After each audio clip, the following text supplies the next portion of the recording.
নমস্কার বন্ধুরা, পম্পার কিচেনে আপনাদের সকলকে স্বাগত। আজ আমি আপনাদের সাথে অপূর্ব স্বাদের একটা জলখাবারের রেসিপি শেয়ার করব। এক বাটি গমের আটা, আলু আর পনির দিয়ে বানানো এই জলখাবারটা বাচ্চাদের স্কুল টিফিন বলুন বা বাড়িতে খুব তাড়াতাড়ি বানিয়ে নিতে পারেন। আশা করছি বাচ্চা থেকে বড় সবাই ভীষণ পছন্দ করবে। তাহলে চলুন দেরি না করে আজকের এই অপূর্ব স্বাদের জলখাবারের রেসিপিটা দেখে নেওয়া যাক। আজকে আটার যে নাস্তা বানাবো তার জন্য দেখুন প্রথমে একটা ছাঁকনি নিয়ে নিলাম। এবারের মধ্যে দিয়ে দেবো এই বাটির মাপ করে 2 বাটি গমের আটা।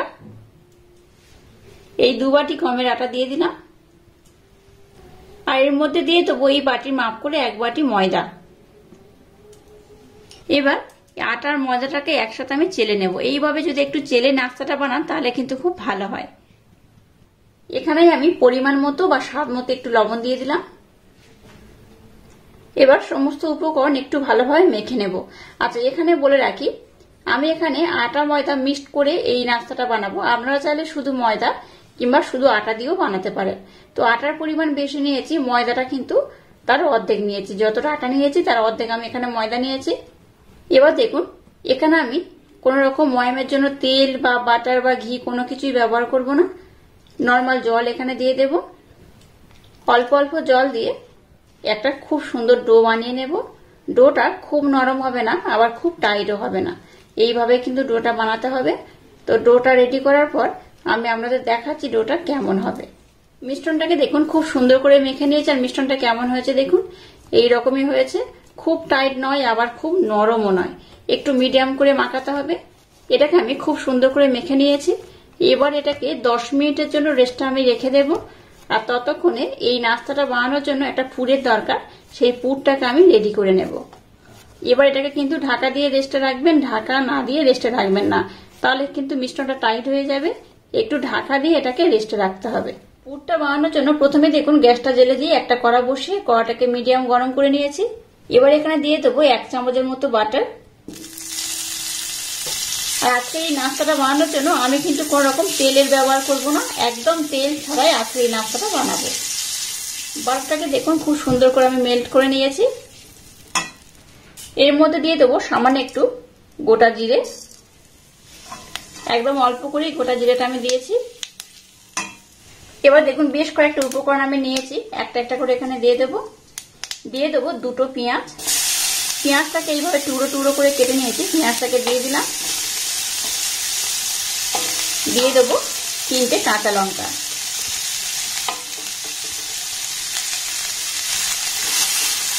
এবার লঙ্কা আর পেঁয়াজটাকে একটু ভালোভাবে নাড়াচাড়া করে ভেজে নেব।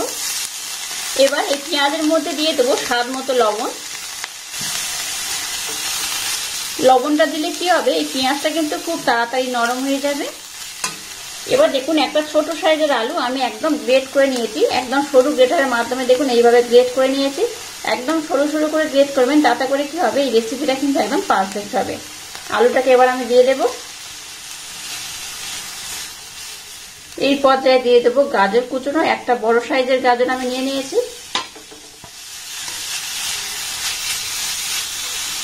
এবার এই কটা উপকরণ আমি একটু ভালোভাবে নাড়াচাড়া করে ভেজে নেব। এখানে কিন্তু এই মুহূর্তে অন্য কোনো উপকরণ অ্যাড করব না, অনেক উপকরণ এখানে অ্যাড করব, তবে একটু পরে। এটাকে প্রথমে ঢাকা দিয়ে একটু নাড়াচাড়া করে ভেজে নেব। আচ্ছা, এখানে কিন্তু কোনো রকম জল ব্যবহার করা যাবে না, জল ছাড়া এটা বানাতে হবে। আর ঢাকা দিয়ে দিয়ে করবেন, দেখবেন খুব সহজে খুব তাড়াতাড়ি এটা হয়েও যাবে। তো যাই, এবার এটাকে আমি ঢাকা দিয়ে একটু বানিয়ে নেব। গ্যাসের ফ্লেমটাকে একদম লো রেখে ঢাকা দিয়ে দিয়ে দেখুন এটাকে আমি খুব ভালোভাবে কিন্তু নাড়াচাড়া করে ভেজে নিয়েছি। এবার এখানে দিয়ে দেবো অল্প একটু ক্যাপসিকাম,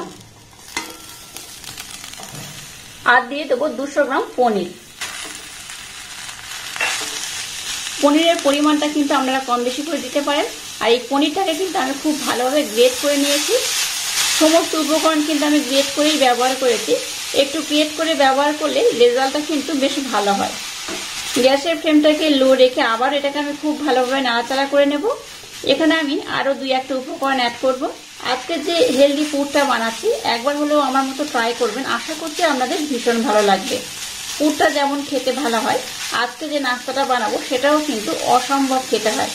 যদি ওই পুরটার জন্যই নাস্তাটা বেশি ভালো লাগবে, তাই পুরটাকে যত ভালোভাবে বানাবেন নাস্তা কিন্তু ততটাই টেস্টি হবে। এবার এখানে সামান্য একটু হলুদ গুঁড়ো দিয়ে দিলাম, ধনে গুঁড়ো দিয়ে দিলাম হাফ চামচ, আর জিরে গুঁড়ো দিয়ে দিলাম হাফ চামচ। বাড়িতে বানানো স্পেশাল ভাজা মশলা এখানে হাফ চামচ দিয়ে দেবো। এখানে গোটা ধনে, গোটা জিরে, গরম মশলা, তেজপাতা, শুকনো লঙ্কা এগুলোই রয়েছে। আবারও সমস্ত উপকরণ খুব ভালোভাবে নাড়াচাড়া করে আমি মিক্সড করে নেব। আচ্ছা, আপনারা চাইলে এখানে একটু আদা রসুন ব্যবহার করতে পারেন, তবে আদা রসুনটাকে আমি অ্যাভয়েড করলাম। আর আপনারা যারা একদম নিরামিষ পদ্ধতিতে বানাবেন তারা কি করবেন, এই পেঁয়াজটাকে অ্যাভয়েড করবেন, তাহলে কিন্তু একদম নিরামিষ পদ্ধতিতে বানানো হয়ে যাবে। আজকে নাস্তাটা বানানোর জন্য পুরটা একদম রেডি হয়ে গেছে। আর পুরটা দেখুন কতটা ঝরঝরে হয়েছে। এইভাবে বানালে কিন্তু এই নাস্তাটা দারুণ খেতে হয়। তো যাই হোক, পুরটা একদম রেডি হয়ে গেছে। এবার আমি গ্যাসটাকে বন্ধ করে দেব। দেখুন মিশ্রণটাকে আমি রেস্টে রেখে দিয়েছিলাম 10 মিনিটের জন্য। মিশ্রণটা এবার দেখুন আগে থেকে কিন্তু আরো বেশ নরম আর সফট হয়ে গেছে। আর মিশ্রণটা দেখুন কতটা সফট হয়েছে, এই দেখুন। এইভাবে কিন্তু যত সফট হবে আজকের রেসিপি কিন্তু ততটাই অপূর্ব হবে। আর এই নাস্তাটা কিন্তু এতটাই সুন্দর খেতে হয়, বাচ্চা থেকে বড় সবাই ভীষণই পছন্দ করবে।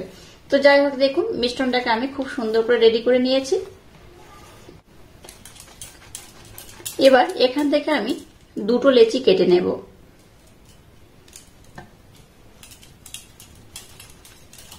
এইভাবে একটু বড় বড় করে দুটো লেচি আমি কেটে নেব। লেচিটাকে দেখুন খুব ভালোভাবে গোল করে নিয়েছি। এবার এখানে একটু আটা দিয়ে দিলাম। এবার এটাকে আমি বেলে নেব। খুব পাতলা বা খুব মোটা করে বেলবো না, একটু মিডিয়াম করে বেলে নেব। এটাকে দেখুন বেশ কিন্তু বড় করে বেলে নিয়েছি, দেখে বুঝতেই পারছেন অনেকটা বড় করে বেলেছি। আর এই দেখুন খুব পাতলা নয় আবার খুব মোটা নয়, এইভাবে বেলতে হবে। এবার এইরকম একটা আমি বাটি নিয়ে নিয়েছি, এর মাধ্যমে এইভাবে আমি কেটে নেব। দেখুন এখানে মোট 4টে এইভাবে কেটে নিয়েছি। এই পোর্শনটাকে কিন্তু ফেলবেন না, একইভাবে আবার আমি মেখে নেব। আর একইভাবে সবগুলোকে কিন্তু এইভাবে সুন্দর করে বেলে নেব আর এইভাবে কেটে নেব। তো আমি তার আগে দেখিয়ে দিচ্ছি কিভাবে এটা বানাবেন। এবার যে পনির পুরটাকে বানিয়েছিলাম পুরটার মধ্যে দিয়ে দেব। পুরটা দেখুন এর মধ্যে দিয়ে দিলাম। এবার এখান থেকে একটা নিয়ে নেব, নিয়ে উপরের পোর্শন এইভাবে একটু চেপে আমি বসিয়ে দেব। এই দেখুন,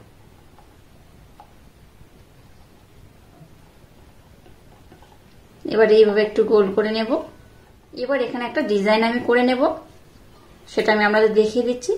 এই দেখুন এইভাবে একটু মুড়ে দেবেন, তাতে করে কি হবে, একটা খুব সুন্দর ডিজাইন হবে, দেখতেও সুন্দর লাগবে আর ভীষণ বাচ্চারা কিন্তু আকৃষ্ট হবে, খেতেও কিন্তু বেশ মজাদার হবে। আর দেখুন খুব সহজে কিন্তু এটা বানানো হয়ে যায়। আর এইভাবে কিন্তু সবগুলোকে আমি খুব সুন্দর করে বানিয়ে নেব।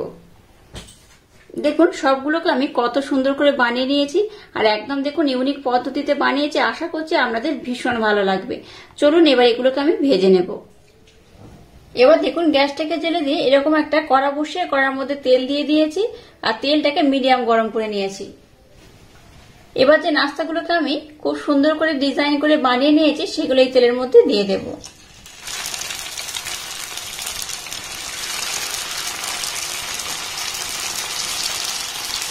উপর থেকে এইভাবে একটু তেল দিয়ে দেব। এই নাস্তাগুলো দেখতে যেমন সুন্দর, খেতে কিন্তু তেমনই অপূর্ব, অসাধারণ। একবার হলেও আমার মতো ট্রাই করবেন, আশা করছি আপনাদের ভীষণ ভালো লাগবে। যেহেতু আমার কড়াটা বড় তাই আমি সবগুলোকে দিয়ে দেব। গ্যাসের ফ্লেমটাকে কিন্তু হাই দেবেন না, গ্যাসের ফ্লেমটাকে একদম লো করে এগুলোকে উল্টে পাল্টে একটু লাল লাল করে ভেজে নেব। অটোমেটিক দেখুন কালার ধরা শুরু করে দিয়েছে, এই দেখুন কত সুন্দর দেখতে হচ্ছে। গ্যাসের ফ্লেমটাকে একদম লো রেখে সবগুলোকে দেখুন কত সুন্দর করে ভেজে নিয়েছি। আমি কিন্তু এগুলোকে খুব বেশি লাল করব না, একটু মিডিয়াম লাল করেই ভেজে নেব। এই দেখুন কত সুন্দর কালার হয়েছে আর কত সুন্দর সবগুলো ফুলে গেছে। দেখুন এই দেখুন একদম কিন্তু বড় বড় হয়ে ফুলে গেছে, প্রত্যেকটা কিন্তু খুব সুন্দরভাবে হয়ে গেছে। আর ডিজাইনটা দেখুন কতটা সুন্দর, কতটা অপূর্ব দেখতে লাগছে। এগুলোকে কিন্তু আর খুব বেশি লাল করব না, বেশি লাল করলে কিন্তু ভালো লাগবে না। একটু এইরকম থাকলে কি হবে বলুন তো, দেখতেও ভালো লাগবে, খেতেও কিন্তু খুব সুন্দর হবে। এবার এগুলোকে আমি উঠিয়ে নেব।